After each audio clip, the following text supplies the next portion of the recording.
Today's super behind-the-scenes secret video is made possible through the support of Paul Plusa and a bunch of other people just like you on Patreon. Check out the links below in the description for information. With that, let's check this out. You're gonna like this one.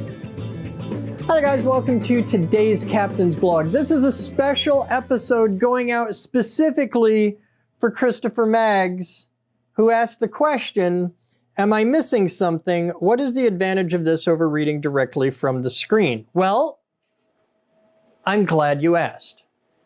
Let's go behind the scenes a little bit because I'm stuck in quarantine and I'm bored.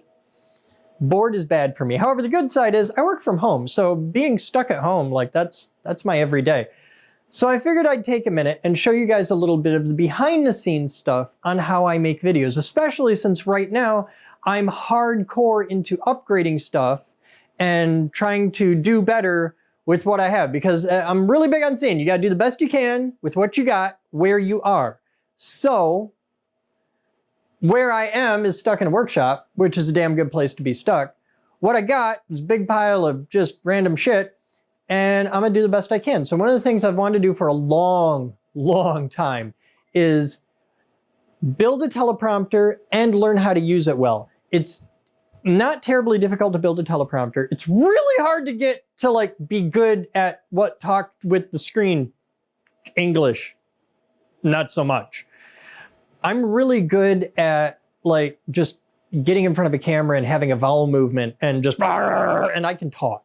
I can fucking talk. And ever since I took the Evelyn Woodhead sped Redden course, my Redden has improved 400%. So I can read real good. I got the fancy book learning. I went to Coopersville, so I done learned me some fancy book learning what in town. So I got that down, but being able to talk and read and look at a camera and emote, which is fucking hard, because it's really easy to read off a screen and just be like, yeah, but like to actually not look like you're monotonatic reading boring as shit, that's hard. And I'm just learning how to do it. So let's go behind the scenes and take a look at, because I gave you guys a tour of my shop, let's look at the new stuff that just came in. And when I gave you a shop tour, I didn't really show you any of the cameras. So let's look around and see what goes into making the videos that you see. So first off, when you come into my shop, the first thing you'll notice, we'll go right over here. First thing you'll notice is everything on that wall and that wall is bright and colorful and awesome. That's the background walls for the videos, because wherever the camera is, it's always either pointing that way or some angle from here to here. We got a 90-degree sweep, really. A little bit towards this way if I'm for one camera, but as a rule, everything either points that way, focus you fuck, or this way. So here's one of the most used cameras. This is my little RX-02. This is the newest camera. I got this like a year ago.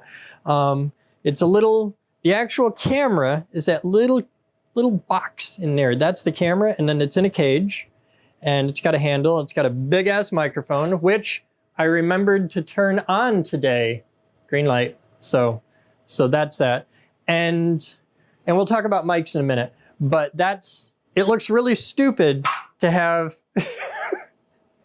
such a tiny camera on so much tripod. Like there's, thank you for the tripod. Avitech sent me that in. It's awesome. I use the shit out of it. So that's that camera, and I use that a lot. Usually I have the blog camera bolted down here, and I use it for super close-up stuff. So this, when you see this shot or this shot, that's the little blog camera, and that's this camera right here, which is a Sony RX100 Mark VI. I've had this for a long time. This has been to the shop and back. It's been killed once, and I've had it for about a year now. This is the main blog camera. I use the shit out of this. And you can see it really well on there, on that camera, which is the next one we'll talk about. That's one of the new ones, though it's one of the old ones. That is, and it's gigantic, oversized blocking monitor. Don't judge me. It's what I had. It's the old blocking monitor from in the studio, and it's fucking ridiculously huge. So now when I stand here, that's what I see. So there's this fuck off huge screen that's giving me a ton of information. If you look around the screen, you can see it shows my time code, what cards I'm recording on, what format I'm recording, and an audio feedback over here, just so I know my levels, and then formats and stuff. And this is where we get into how teleprompters work. So there's the camera back there. It's just one of the old NX5s. These are so old, you have to use a mini USB, not micro. That's the old, that camera's got some years on it. That camera's over 10 years old now, 12 years old now. And this camera is actually looking into this box, and it's totally not gonna fucking focus in there. So in this box, it's like from the camera point of view, that's what you see. Okay, it just looks right through. Well, this box is a big light shroud, and I've got the fabric up. You can actually see through the back at the moment. But there's a mirror right here. You can see the reflection of my finger. We'll show you my hand where the mirror is, okay? So that's a 70-30 mirror. And what the mirror is doing is reflecting this screen. Now, I'm gonna look right at the screen for you here, and that's what the screen shows. And see how everything's all screwed up? That's because when we look back at the mirror, now we're looking, you can see there's the mirror, you can see my hand.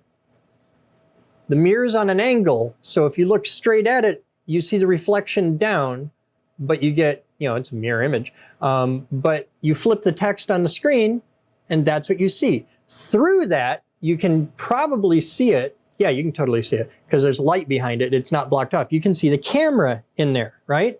So the camera can see me and I can see the text, but I can't see the camera. And the camera can't see the text. Does that make any kind of sense? So the whole idea is a teleprompter. Here's a smaller one. This is camera 2. This is when I just built this week. And the only new part is that. Everything else was stuff I had laying around. I've had this little teleprompter for use with the blog stuff for, oh God, a couple of years now. And I just got it set up. It's got a lot more camera on it than it wants, but she's taken it. And it's another NX5. And this, you can see it's in the bag, and the bag blocks the light. So you can see there's a little screen here, and that projects the image onto the mirror. And the camera's behind the mirror, and you can just see the camera because there's nothing on the screen at the moment. So I see the text, the camera sees me. The camera can't see the text. So that's how that works. So we have little RXO, which I've used for a lot of videos. I'm probably gonna be phasing that out for use in the shop because this is really more of an adventure camera. This is a camera for out in the world because the big NX5s don't go out in the world. That's too nice of a camera. I'll take this little fucker out and beat it up. The big NX5s are my studio rigs. So shooting in the studio, I got my overhead up there, the JVC. I got my blog camera down here. I got that over there for monologuing. That's gonna be the main camera in the studio for like when I'm at the bench. But now I can turn around and talk to that camera, and there's a whole new one. The one that I posted a picture of on the internet is right here, way back in the corner. It just went in. I just powered it up a few minutes ago for the first time.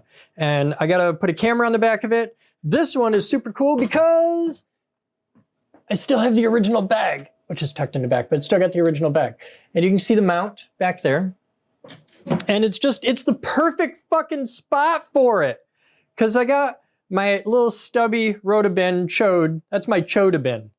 Because the normal Rotabin is like twice as high. This one's cut off, so that's my Chodabin.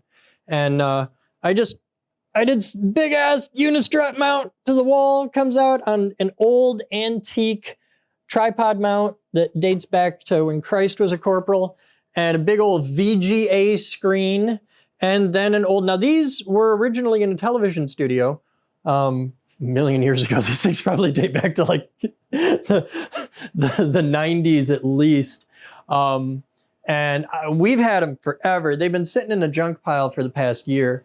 And I was like, I want to have teleprompters in here. So I finally got the time. This one's made out of a couple shelving brackets, a chunk of wood, some 1/4 20 bolts, and a couple U-bolts. And you just clusterfuck it together. It works. And this one's adjustable. That one isn't adjustable. This one, you can move it around and do shit to it. And this is set up with a big blocking monitor. I got to dig up another blocking monitor for back there. I'll get there, just old computer monitor. So that covers a lot of it. So for blocking monitors, now a blocking monitor is a screen like that you put up so that you can see yourself, so that I have like it's easy. Like I'm sitting here, I'm like, okay, I'm pretty straight on, but I look at the screen, it's like, no, I'm way off to the side. So I got to move, and it just lets you know where to be. So that's blocking monitor is kind of important. Let's reset that because I want to show you that in a second too. Also, fucking hard to use a mouse backwards and upside down. So that camera uses blocking over Wi-Fi, and you can see it here. This is the image. That's glary as fuck. This is the image on that camera, and I can control it. I can zoom a little bit, some basic controls, because it's an action camera, so it doesn't have a lot of mojo to it. The little white cameras that you see me use a lot are really super cheap little action cameras, and those barely have any, it's like recording or not, that's it. So let's show you how teleprompters work. I'm gonna cut to this camera. Now, what I'm gonna do is I'm gonna be looking at the screen, and you can see the words. Now I have down at my foot here, and you'll notice whenever you see the teleprompter shots, it's always waist up. You never see the floor, at least for me. And the reason is, on the floor are 3 little buttons, and I have stop and start, faster, and slower. So that's how I can kind of control my prompter. Now I haven't run through this script at all, but so my speed's gonna be way off. I'm not gonna rehearse this. I'm just gonna do it so that you can just see how it's done. But let me give you an idea here, and I'll set, I'm just gonna show you off this camera so that you can see it. Now, if you watch really close, oh, wow, I can show you a cool thing. I'm gonna step way closer to it. Like I might be too close to focus. But because I'm so close to the camera right now, like you can see I'm only a few feet away. The field of view of my eyes to that screen, like that screen right now is about that much of my field of view, right? So you're gonna see my eyes going back and forth, which is why teleprompters have to be far away across the room. So here, let's do this. Give me a second. Here at Boden Design's World Headquarters, research has been proceeding to develop a line of automation products that establishes new standards for quality, technological leadership, and operating excellence. Wow, okay, we gotta make this go faster. Okay, so we're gonna reset that. Boop. Okay, and then we do take 2. Here at Boden Design's World Headquarters, research has been proceeding to develop a line of automation products that establishes new standards for quality, technological leadership, and operating excellence. With customer service as our primary focus, work has been proceeding on the crudely conceived idea of an instrument that would not only provide inverse reactive current for use in unilateral phase detractors, but would also be capable of automatically synchronized cardinal gram meters. Such an instrument, comprised of Dodge gears and bearings, Reliance electric motors, Allen Bradley controls, and all monitored by Rockwell software, is Rockwell Automation's Turbo Encabulator. Now basically, the only new principle involved is that instead of power being generated by the relative motion of conductors and fluxes, it's produced by the modial interaction of magneto-reluctance and capacitive diractance. The original machine had a base plate of prefamulated amulite, surmounted by a malleable logarithmic casing in such a way that the 2 spurving bearings were in direct line with the panometric fan. The original, okay, so you get the idea. That's how that works at close range. And because of that, you can totally see my face and all that, and it's all fucked up. And I'm not that good looking on a good night. Now, if I get way the hell back here, now I'm all the way across the room. I got as much range as I can get, and I got my little thing. And we're gonna zoom out just a little bit to a more medium shot. Okay, yes, I have my nifty remote for that. All right, now let's read the next part. The lineup consisted simply of 6 hydrocoptic Marsal vanes, so fitted to the ambient lunar wane shaft that side fumbling was effectively prevented. The main winding was of the normal lotus or deltoid type, placed in panendermic semi-boloid slots of the stator, every 7th conductor being connected by a non-reversible tremie pipe to the differential girdle spring on the up end of the gram meters. Moreover, whenever fluorescence score motion is required, it may also be employed in conjunction with a drawn reciprocation dingle arm to reduce sinusoidal depleneration. So that's how that works. So you can see at distance, and you zoom out a little bit, if you really pay attention, you can still see my eyes moving, but it's nothing near as bad as if you're like right up in there and you're like, hey, it's reading that shit. So that's how that do. And that's really how I do cameras. If I'm in the shop, it's gonna be, and these are new, like I've never put a camera there before this week. And there's still no camera back there yet. That's naked. It's just a screen and a mirror. There's no camera there yet, but there will be. I just have to, I gotta find the camera. It's in a box, some fucking place. I'm figuring it out. But that's a look behind the scenes at how I set up cameras and stuff, and where we make the spam. As far as microphones go, you can see I have timecode running up here, but that's just internal to the camera. I can't really use that for a whole lot, and I can't use it to synchronize cameras. I actually synchronize all my cameras by eye, by ear. Whenever I start recording, I do a clap. It looks like this. All right, so we're rolling there. Let's do an audio sync for that camera. Yeah! On camera 1, sync.